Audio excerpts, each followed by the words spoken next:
एक बूढ़ा फकीर और एक युवक फकीर आश्रम वापस लौट रहे हैं। छोटी सी नदी पड़ती है और एक सुंदर युवती नदी पार करने को खड़ी है, लेकिन डरती है। अनजानी नदी है, पहाड़ी नदी है, गहरी हो, खतरनाक हो, बड़ी तेज धार है।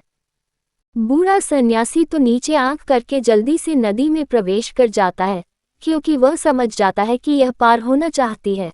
हाथ का सहारा मांगती है, लेकिन वह डर जाता है। हाथ का सहारा, इस बात में पड़ना ठीक नहीं, लेकिन युवक सन्यासी उसके पीछे ही चला आ रहा है। वह युवती से पूछता है कि क्या कारण है। सांझ हुई जा रही है, जल्दी ही सूरज डूब जाएगा और युवती अकेली छूट जाएगी। युवती कहती है, मैं बहुत डरी हुई हूँ, पानी में उतरते घबराती हूँ, मुझे उस पार जाना है। तो वह युवक सन्यासी उसे कंधे पर ले लेता है।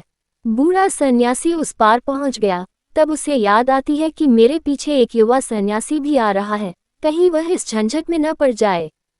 लौटकर देखता है तो उसकी आंखों को भरोसा ही नहीं आता है, वह कंधे पर बिठाए हुए लड़की को नदी पार कर रहा है। बूढ़ा तो आग से जल भून गया। युवक सन्यासी ने युवती को दूसरे किनारे उतार दिया, फिर दोनों चुपचाप चलने लगे।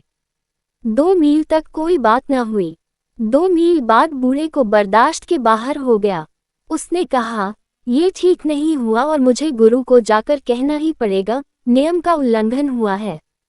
तुमने उस सुंदर युवती को कंधे पर क्यों बिठाया? उस युवक ने जो कहा वह याद रखना। युवक ने कहा, आप बहुत थक गए होंगे, मैं तो युवती को नदी के तट पर ही उतार आया, आप अभी कंधे पर बिठाए हुए हैं। आप बहुत थक गए होंगे, बात आए और गई भी हो गई, अभी तक आप भूले नहीं। जिसको तुम महात्मा कहते हो वह आंख तो झुका लेगा, लेकिन आंख झुकाने से कहीं वासनाएं समाप्त होती हैं। आंख फोड़ भी लो तो भी वासनाएं समाप्त नहीं होती। आंखों पर पट्टियां बांध लो तो भी वासनाएं समाप्त नहीं होती। वासनाओं का आंखों से क्या संबंध है? क्या तुम सोचते हो अंधे को वासना नहीं होती? अंधे को इतनी ही वासना होती है जितनी तुमको, शायद थोड़ी ज्यादा ही होती है, क्योंकि उसके पास, बेचारे के पास उपाय भी नहीं, असहाय है, वह तड़फता है। उसके भीतर भी प्रबल आकांक्षा है, प्रबल वेग है। तो आंख बंद कर लेने से, आंख झुका लेने से क्या होगा? किसको धोखा दे रहे हो, ओशो?